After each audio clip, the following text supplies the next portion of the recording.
macam-macam. Oke, go. Selamat pagi dan Assalamualaikum. Nama saya Mardian Rumaisura binti Haris dari kumpulan 3. Sehari ini kami akan membentang tentang tajuk menilai kebebasan beragama di Asia Tenggara. Kami telah memilih beberapa agama yang ada di Asia Tenggara seperti agama Islam, Buddha, dan Kristen.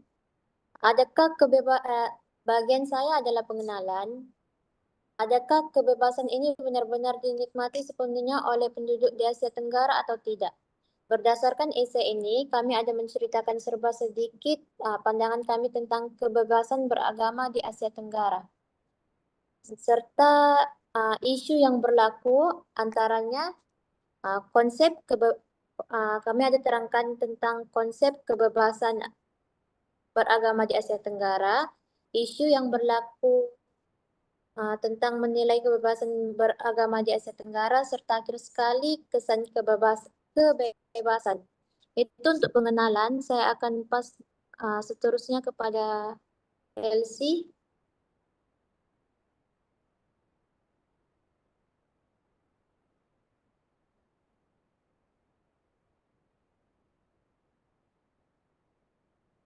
Oke, halo, boleh dengar suara saya?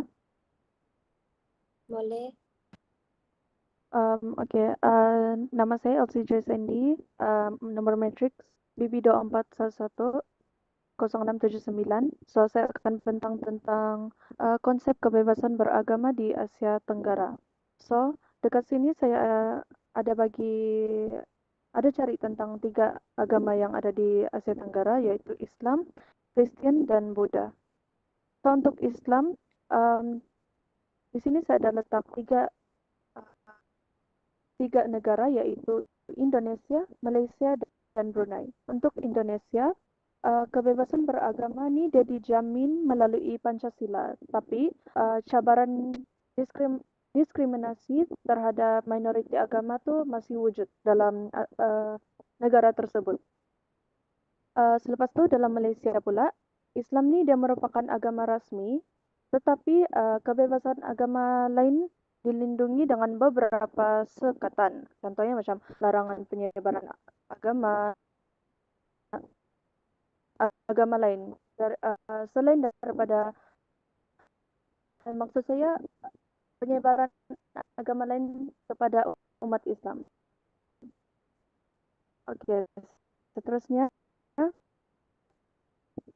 negara Brunei, negara tersebut dengan rong agama didominasi nilai Islam konservatif. Seterusnya ialah agama Kristen. Agama Kristen saya ada bagi 3 negara juga, Filipina, Indonesia, dan Malaysia.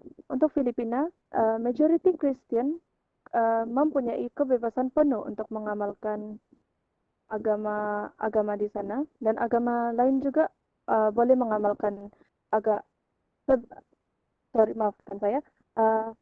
mengamalkan agama mereka juga di sana.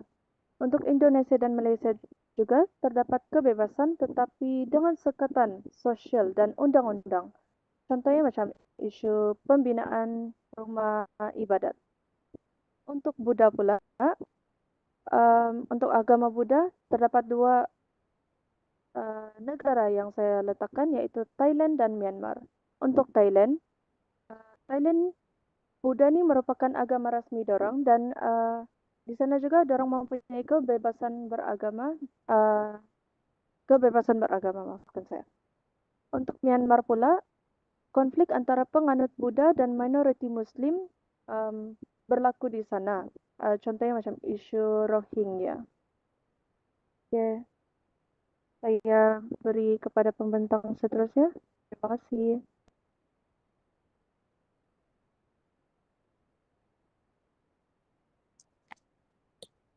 Seterusnya ialah tentang isu kebebasan beragama di Asia Tenggara. Saya akan wakilkan kepada Eviana tentang ada 3 poin dalam isu kebebasan kalau secara general.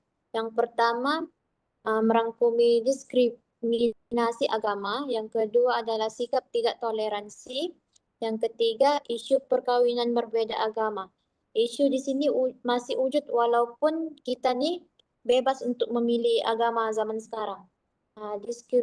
Diskriminasi agama-agama penduduk Indo dan Malay tidak menerima golongan minoriti Ahmadiyah, sebab kalau ini menjadi isu pendua kepada kedua-dua negara yang mengamalkan konsep kebebasan beragama.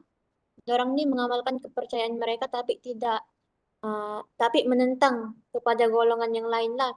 Lepas tu untuk sikap tidak toleransi pula, di Filipina masih wujud lagi sikap komuniti antara Islam dan Kristen, di mana mereka sukar menerima pendapat masing-masing. Untuk Islam, orang berpendapat sedemikian, untuk Kristen yang sedemikian. Akhir sekali untuk perkawinan berbeza agama, kita boleh tengok di Asia Tenggara seperti Islam dan Kristen, negara seperti macam Indonesia dan Malaysia. Kalau di Malaysia, orang ketat kepada isu perkawinan berbeza agama nih. Contohnya, orang Islam memang akan kawin sama orang Islam. Dia tidak boleh kawin dengan orang yang berbeza agama seperti Kristen ataupun Buddha. Sebab orang tidak akan boleh daftar perkawinan orang kalau tidak sama agama.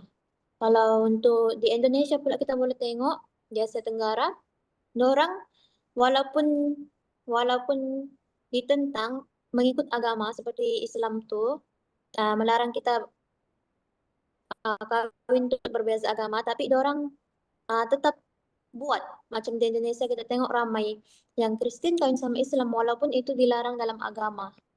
Kita bebas memilih tapi mereka menentang.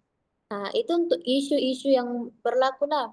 Seterusnya akan diserahkan kepada pembentang kesan kebebasan beragama di Asia Tenggara. Terima kasih. Oke, hello. Saya Nur Asyira binti Munjina, nomor metrik BA 24110266. Seterusnya ialah kesan kebebasan beragama. Kesan positif bagi agama Islam ialah dapat memupuk keharmonian dalam kalangan masyarakat. Apabila kita bagi ruang pada setiap individu untuk amalkan agama mereka tanpa halangan, Islam menggalakkan untuk saling menghormati penganut agama yang berbeza. Jadi prinsip ini membolehkan kita hidup aman damai.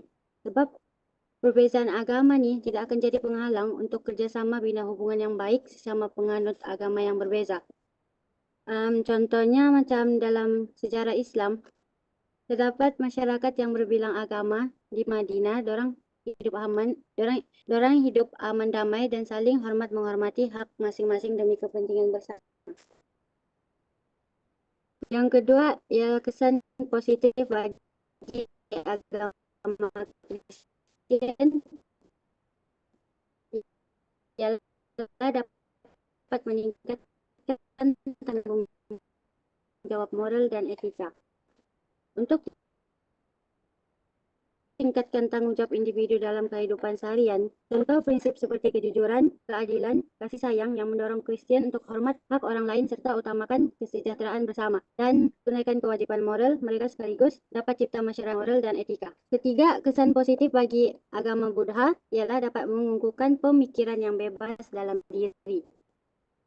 Penganut Buddha ni diorang diajarkan untuk kembangkan bijaksana, melepaskan diri dari ikatan duniawi dan lihat kehidupan dengan pandangan yang lebih luas.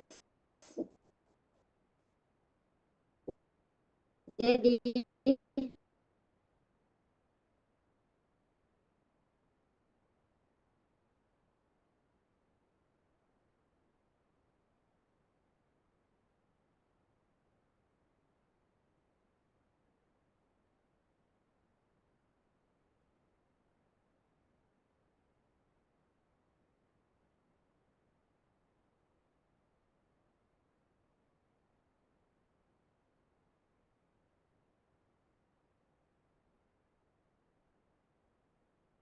beragama selalu digunakan untuk perjuangkan kepercayaan yang tidak sesuai dengan amalan yang telah wujud. Kesan dia akan memecah belahkan masyarakat dan bagi impak negatif pada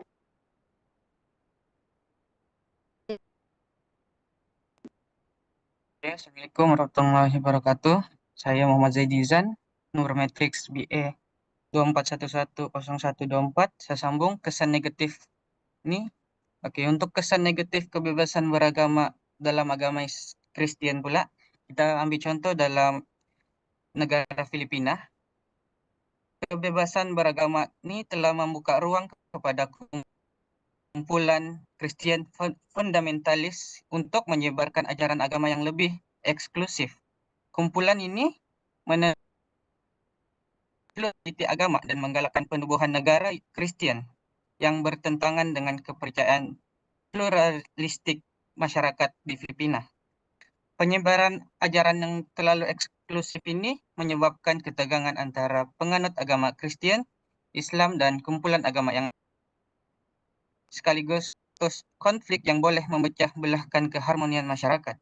Oke, ketiga yaitu kesan negatif kebebasan beragama dalam agama Buddha pula, yaitu kita ambil contoh di Myanmar. Kebebasan beragama ini telah digunakan oleh kumpulan Buddha yang radikal untuk menyebabkan kebencian terhadap golongan minoriti, terutamanya terhadap komuniti Rohingya yang Muslim. Tindakan kumpulan yang radikal ini telah menjejaskan integrasi sosial dalam kalangan masyarakat minoriti yang menyebabkan penderitaan kepada golongan tersebut. Kebebasan beragama yang disalahgunakan ini telah mencetuskan konflik agama dan menyumbang kepada ketidakstabilan sosial di negara tersebut. Oke, secara kesimpulan dah, Asia Tenggara ini sememangnya merupakan sebuah rantau yang kaya dengan kepelbagaian agama. Dengan agama Islam, Buddha, dan Kristen menjadi agama utama di beberapa negara seperti Malaysia, Indonesia, dan Filipina. Walaupun kebebasan beragama ini diiktiraf secara rasmi di banyak negara di rantau ini, pelaksanaannya sering terhad oleh faktor sosial, budaya, politik, dan undang-undang. Walau bagaimanapun, kebebasan beragama ini bukan sahaja membawa kesan negatif, tetapi juga mampu menyumbangkan kepada keharmonian sosial. Dalam agama Islam, prinsip tiada paksaan dalam beragama seperti yang dinyatakan dalam surah Al-Baqarah menjamin kestabilan sosial dan keharmonian. Dalam agama Kristen pula dapat mengukuhkan kebebasan beragama, mengukuhkan nilai-nilai harmoni, etika, dan tanggung jawab sosial dalam kalangan masyarakat, sama juga macam Buddha. Namun, kebebasan beragama ini juga perlu diimbangi supaya tidak membawa kepada radikalisme, konflik ideologi, ataupun perpecahan sosial. Dengan cadangan yang lebih sesuai, ataupun cara penyelesaian yang lebih sesuai untuk mengatasi kesan negatif kebebasan beragama ini, yaitu seperti dialog antara agama yang menggalakkan dialog ini meningkatkan kefahaman masyarakat-masyarakat dan toleransi antara penganut agama yang lain. Selain itu, kita perlu mewujudkan pendidikan yang seimbang kerana sekolah konvensional mampu memberikan pendidikan yang adil dan seimbang kepada semua kumpulan agama bagi mengelakkan diskriminasi terhadap mana-mana agama. Selain itu pula, kita boleh meningkatkan dasar dan undang-undang negara seperti memperbaiki dasar undang-undang ini dengan memastikan hak kesamarataan antara hak individu dan hak masyarakat, terutamanya dalam isu kebebasan beragama. Dengan langkah-langkah ini, Asia Tenggara boleh dijadikan contoh kepada dunia bahawa perbezaan agama, budaya, dan pandangan terhadap hidup bersama secara harmoni tanpa sebarang konflik yang besar. Dengan kesimpulan ini, kebebasan beragama adalah hak asasi yang tetapi ia perlu dilaksanakan dengan penuh tanggung jawab, tanpa kawalan dan pemahaman yang baik. Ia boleh mencetuskan pelbagai konflik yang menggugat keharmonian kestabilan sesebuah negara. Dengan kerjasama dengan antara kerajaan, masyarakat, dan institusi agama, kita dapat memastikan kebebasan beragama ini menjadi sumber kekuatan dan keharmonian, bukannya sumber perpecahan. Sekian, terima kasih. Ya, terima kasih pada kumpulan 3. Sekarang kita buka pada sesi Q&A. Ada siapa di antara audiens mau tanya soalan?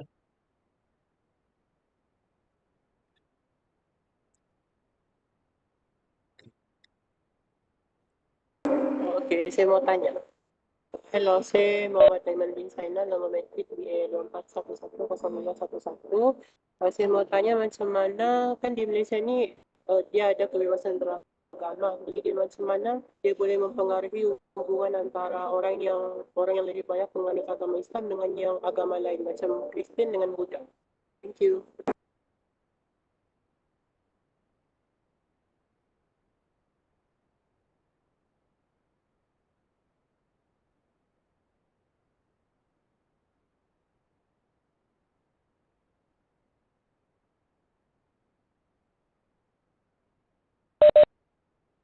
Kumpulan 3 ada yang mau jawab?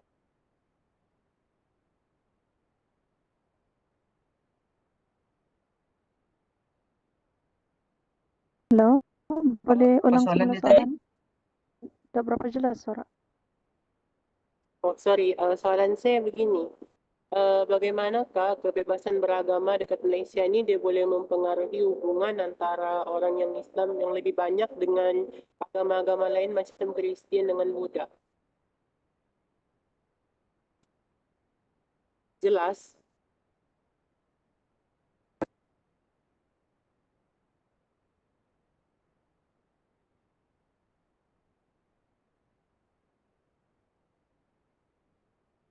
Dia apa hubungan?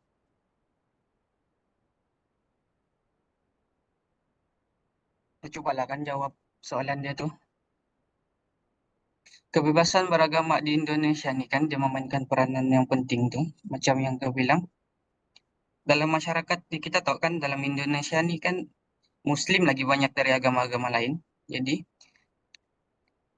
kebebasan beragama nih dia memainkan peranan untuk hubungan tuh macam gimana?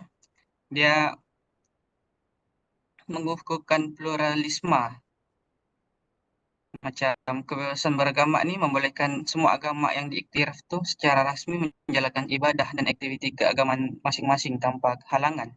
Kita tahu kan macam di Indonesia nih Islam tidak macam di macam agama Islam nih Islam tidak membantah agama lain untuk membuat aktiviti ataupun menjalankan ibadah mereka. Jadi di situ kita dapat tahu macam Islam nih dia boleh apa? Dia boleh mempengaruhi hubungan hubungan masyarakat tuh tanpa ada diskriminasi. Ada juga yang diskriminasi dia macam yang pembentang ketiga tadi cakap yang wujudnya kumpulan radikal tuh dalam agama Islam. Tapi majority dah ajaran Islam nih dia tidak ajarkan penindasan untuk agama-agama lain. Jadi agama Islam ini menjalinkan hubungan masyarakat dengan agama-agama yang minoriti macam Buddha, Kristen tuh dengan cara tidak diskriminasi, tidak penindasan dengan agama lain tuh. Jadi agama lain tuh boleh boleh melakukan aktiviti ibadah mereka sendiri tanpa ada penindasan oleh agama Islam. Sebab kita tahu kan di Indonesia ini lagi banyak Islam daripada agama lain. Kristen pun banyak, tapi Islam lagi banyak. Jadi macam saya ambil contoh lah dalam agama Islam tuh kan, macam hari raya Christmas ataupun hari Wesak tuh di Indonesia agama tuh perayaan tuh diiktiraf. Jadi itu salah satu contoh penghormatan terhadap semua agama. Paham nggak? Oh iya, paham, paham, paham. Sorry lah kalau nggak jelas.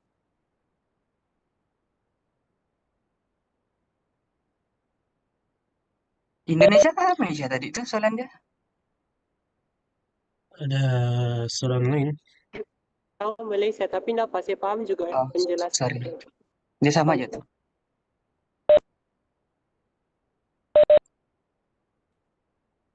Boleh saya tanya? So,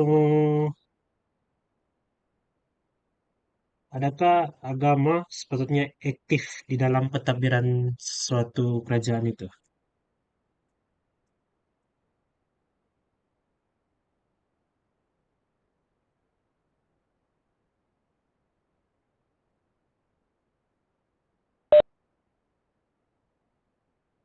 Adakah yang mau jawab yang lain?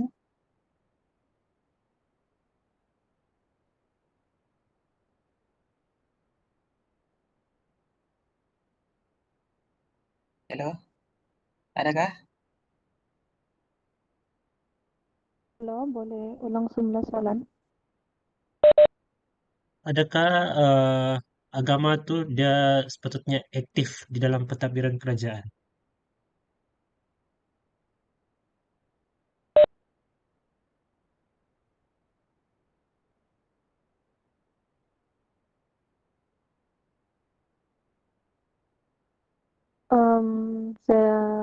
Saya cobalah untuk jawab soalan ini ya. Terima kasih untuk soalan yang spesifik. Soalan dia adalah adakah agama nih perlu aktif dalam pentadbiran kerajaan? So, untuk pendapat saya, um, agama ini juga perlu aktif dalam pentadbiran kerajaan sebab satu untuk dia menjadi satu apa? Dia menjadi satu rujukan ataupun untuk moral, moral, moral dengan etika dalam suatu pentadbiran kerajaan. Sebab agama ni dia sudah jadi sumber untuk nilai-nilai moral ni dengan etika dalam masyarakat. Lepas tu dia juga boleh bantu bimbing keputusan-keputusan politik dengan pentadbiran kerajaan. Lepas tu um, yang saya faham lagi pendapat saya kalau menggunakan agama agama yang aktif dalam pentadbiran kerajaan, dia juga boleh memupuk satu identiti ataupun kesatuan. Kenapa saya cakap macam ni? Sebab dalam banyak negara, agama ni dia memainkan peranan yang penting dalam satu pembentukan identiti lah. Identiti terutamanya dalam negara, contohnya macam negara kita, Malaysia begitu. Supaya dia boleh padukan masyarakat yang ada pelbagai latar belakang. Yang paling obvious contoh dia macam kita lah Malaysia. Malaysia sangat banyak suku kaum, etnik begitu. Jadi bagi saya agama memang perlu aktif lah dalam pentadbiran kerajaan. Terima kasih. Oke, terima kasih. Agak lari sedikit, tapi itu biar salah yang judge. So next, kumpulan 4 ada di sini. Thank you kumpulan 3. Ya, ada. Kita beralih kepada kumpulan 4. Kumpulan 4, siapa nama-nama dia? Tidak nama.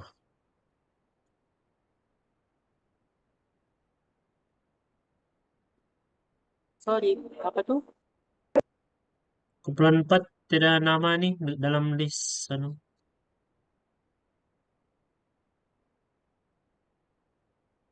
Siapa-siapa kamu nih? Oh, ada nama kami yang Muhammad Aiman bin Sainan, Muhammad Atif, Muhammad Ikram dengan Muhammad Arifin. Ay, di mana? Google Docs toh? Iya, Ay, kenapa tidak sini? Coba refresh. Kamu baru isi tadi. tidak loh. Hari-hari Lama itu sudah. lagi.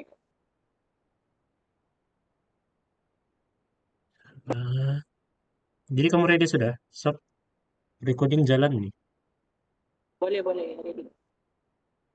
Di show slide. Kalau kamu bercakap, saya start timer.